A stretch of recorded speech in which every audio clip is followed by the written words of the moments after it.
RLP Congress का गठबंधन का मुद्दा हो या फिर हो एसआई की घोटाले का मुद्दा, हर तरफ राजनीतिक गलियारों में यही मुद्दे गरमाए हुए हैं। अब हर कोई जानना चाहता है कि क्या एसआई की भर्ती में जो ये फर्जीवाड़ा उजागर हुआ है, अगर वो सिद्ध हो जाता, अगर ये फर्जी एसआई आगे चले जाते, कानून को अपने हाथ में ले ले, तो कितना बड़ा अपराध हो जाता। इसी के साथ साथ जो कांग्रेस और आरएलपी का गठबंधन होने की चर्चा चल रही थी, फिर इस पर विराम लग गया, क्यों लग गया, इन सारे मुद्दों पर बातचीत करने के लिए आज हम निकले हैं गलियारों में, राजनीतिक गलियारों में, और लोगों की क्या राय है, क्या है उनका मानना, क्या है सोचना, आइए सुनाते हैं आपको इस वीडियो में।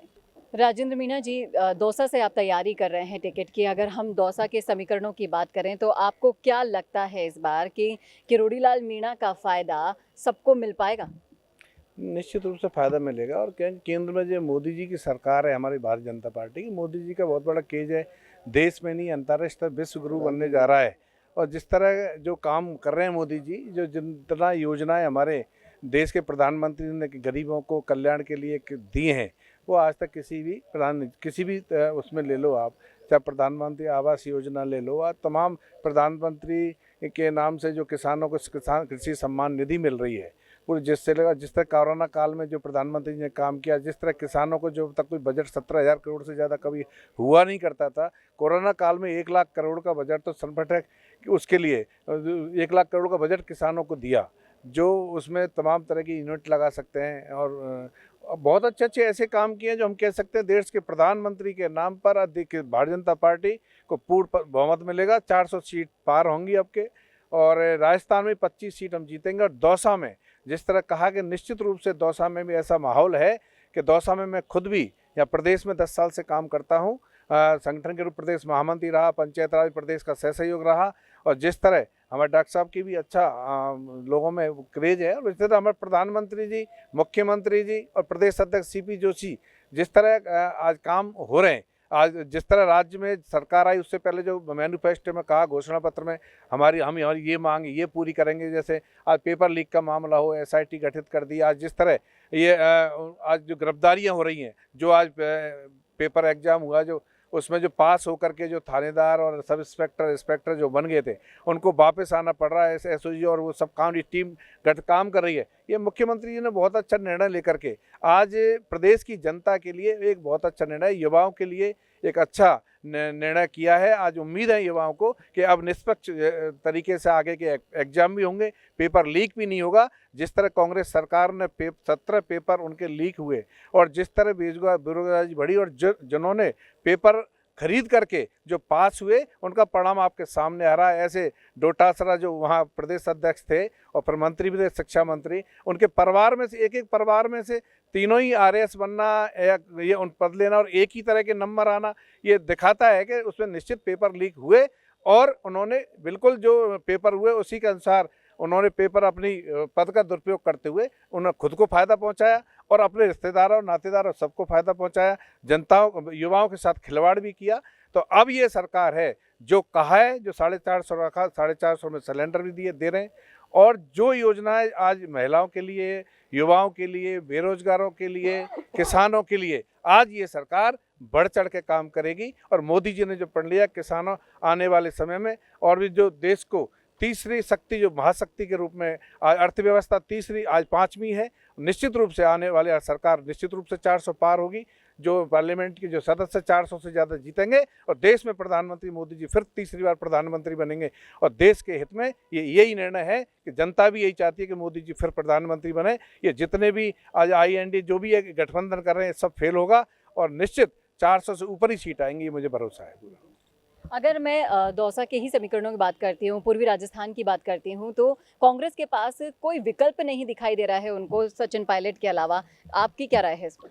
नहीं, ये कांग्रेस के पास प्रत्याशी 2500 लोकसभा सीटों पे कोई प्रत्याशी है ही नहीं। मैं जब बात करता हूँ करौली धौलपुर से, मेरा भी वहाँ जिले से लगाव है, मैंने वहाँ थोड़ा भी मेरा विधानसभा क्षेत्र रहा है, मैं वहाँ टिकट भी मांगा था, तो मैंने वहाँ देखा कि वहाँ कोई इनके पास ना तो करौली धौलपुर में कोई कैंडिडेट है, और ना भरतपुर में कोई कैंडिडेट है, ना दौसा में, पूर्वी राजस्थान आज जो भी हैं, आज क्लियर कट आज जनता के 70% जनता, 75% जनता के फेवर में यह है कि मोदी जी को वोट देना है, कमल के फूल को वोट देना है, सारी सीट जितानी है, चाहे सचिन पायलट जी आ जाएं, चाहे और कोई बड़ा नेता आ जाए, कोई लड़के देख ले, उनको भी ये डर हार का सता रहा है कि हम लड़ेंगे तो हम हार जाएंगे तो हमारा क्या होगा। इस डर के वजह वो भी नहीं लड़ना चाहते। तो निश्चित रूप से हमारे 25 सीट जो भी टिकट ऊपर से आएंगे सभी जीतेंगे और भारी बहुमत से सरकार बनेगी। सर, मैं आपसे जानना चाहूँगी कि जिस तरह से एसआई भर्ती में घोटाले का उजागर किया है बीजेपी की सरकार ने, तो आपको क्या लगता है कि वाकई में युवाओं के साथ इतनी बड़ी धोखाधड़ी की है? और सोशल मीडिया पर ये चर्चा चल रही है कि इतनी बड़ी धांधली, आप मान लीजिए कि अगर ये लोग जाकर आगे पुलिस की, कानून की व्यवस्था संभालते तो कितनी बड़ी धोखाधड़ी जनता के साथ भी होती। ये हमारे राजस्थान का दुर्भाग्य है। गांव के अंदर काश्तकार लोग अपने बच्चों को पढ़ाने के लिए, कोचिंग कराने के लिए पता नहीं किस रूप में पैसे देकर बच्चों को शहरों में भेजते हैं, कोचिंग संस्थाओं से पढ़ाई कराते हैं और वो सोचते हैं कि भविष्य में हमारा बच्चा मेहनत करके गांव का, तहसील का, ज़िले का और राज्य का नाम रोशन करेगा और सरकारी सेवा में सेवाएं देगा। लेकिन दुर्भाग्य ऐसा है कि एसआई की भर्ती के अंदर जो बच्चा टॉपर आया है उसने खुद ने एग्ज़ाम भी नहीं दिया और उसने 20 लाख रुपए देके किसी डमी आदमी को बिठा के उसका एग्ज़ाम दिलाया। इससे बड़ा क्या दुर्भाग्य हो सकता है। और उसने जी2 में इंटरव्यू दिया था और बता रहा था कि मैं इस तरह मेहनत कराऊँ, इस तरह पढ़ाई कराऊँ, जो बहुत ही गलत और ऐसा दुर्भाग्य है उन गरीब बच्चों के लिए, जो मेहनत करने वाले बच्चों के लिए बहुत ही दुखदाई है। भगवान करे इस तरह अगर कांग्रेस का शासन रहा तो बहुत बड़ी दुर्भाग्य की बात है। और कांग्रेस के शासन में एक ऐसा ही नहीं, लगभग 17 पेपर लीक हुए हैं, जिससे ये साफ जाहिर होता है जो मेहनत करने वाले बच्चे होते हैं, जो मेहनती गाँवों के बच्चे होते हैं, वो बेचारे इंतजार करते रहे और वो लोग सेलेक्ट हो गए जो इसमें कहीं योग्य नहीं थे, उनमें कोई योग्यता नहीं थी और फिर भी ऊंचे पद पर वो लोग आसीन हो गए। आपसे जानना चाहूँगी सर कि राजस्थान की राजनीति की तरफ अगर हम देखते हैं मुड़कर, तो यहाँ पर कुछ जातिवादी जो समीकरण है वो काफ़ी अहम रोल प्ले करते हैं राजनीति में। और इन्हीं जातिवादी समीकरणों को देखते हुए कहीं ना कहीं कांग्रेस अभी तक अपनी पहली लिस्ट जारी नहीं कर पाई है। तो आपको क्या लगता है कि ये समीकरणों की वजह से है या फिर आंतरिक जो गुटबाजी है उनकी पायलट के साथ या फिर आरएलपी के गठबंधन के साथ, उसकी वजह से हो रहा है? देखिए, मैं कांग्रेस के बारे में तो ज़्यादा टिप्पणी नहीं करना चाहूँगा, ये उनका आंतरिक मामला है। लेकिन ये बात निश्चित है कि भाजपा 25 की 25 सीट जीत रही है, तो इसमें हमारे यहाँ जातिगत समीकरण हावी नहीं हो रहे हैं। मोदी जी का जो देश में विकास का एजेंडा है वो हावी है। तो अभी तक ये डिसाइड ये नहीं कर पा रहे कि किसको टिकट दें, कौन व्यक्ति टक्कर में आ सकता है। तो इनके पास ऐसे उम्मीदवार कैंडिडेट नहीं है जिनको ये भारतीय जनता पार्टी के सामने ला सकें और उनको जिता सकें। तो अभी अंदर से इनका यही चल रहा है कि भाई किसको हम टिकट दें, कौन जीत सकता है। तो अभी 25 सीटें भारतीय जनता पार्टी जीत रही है और पूरे देश में हम 400 पार जा रहे हैं। तो ये मोदी जी का विकास का एजेंडा है जो देश में काम कर रहा है। तो कांग्रेस के पास कोई इस समय कोई मटेरियल ही नहीं है, ना तो उनके पास कोई प्रधानमंत्री मटेरियल है, ना कोई उनके पास आने वाले समय में एजेंडा है। आपने देखा मोदी जी ने देश में कितना विकास किया है इन पिछले 10 साल के अंदर, तो वो विकास बोल रहा है। तो इनके पास कुछ है ही नहीं, तो ये क्या करेंगे। ये तो अभी इनकी सीटें, ये तो इनको डिक्लेयर करना जरूरी है, अदरवाइज ये तो डिक्लेयर ही ना करें।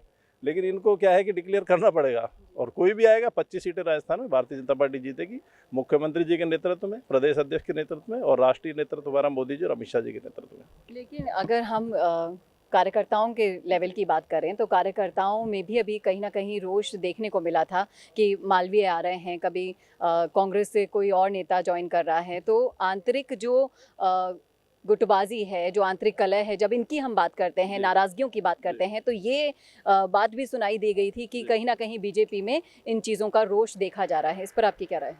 देखो, बीजेपी में कोई रोष नहीं है। बीजेपी में तो सब कुछ बहुत अच्छा चल रहा है और आपने देखो राष्ट्रीय नेतृत्व में राजस्थान में एक साधारण कार्यकर्ता को मुख्यमंत्री बनाया है, तो एक सब लोगों में एक बहुत अच्छा मैसेज है। और कोई जातिगत समीकरण कोई हावी नहीं है। जातिगत राजनीति करती है भारतीय जनता पार्टी नहीं करती है, कांग्रेस करती है जातिगत राजनीति, और सांप्रदायिक राजनीति वही करते हैं। हम सबको साथ, सबका विकास, सबका विश्वास, इस मोदी जी के सिद्धांत पे हम देश को चला रहे हैं और देश चल रहा है और विकास आगे बढ़ रहा है देश के अंदर।